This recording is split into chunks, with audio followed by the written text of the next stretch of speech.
Бірінші мамыр достық күні, бірлік күні, ұлттардың қосылатын басты күні. Бір ұлт болып бір жерде біргеміз, бір елде мәңгі өмір сүреміз. Кең байтақ, көз жетпейтін жерім менің. Таулы орман, жасыл жайлау көлім менің.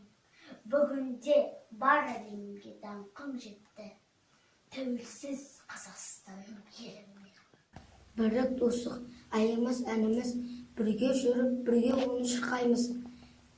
Орыс, өзбек, түрік бол, дос болудан қашпаймыз. Сен башыр әнім өзіңсің Қазақстан, өсиет ұраным отаным Қазақстан.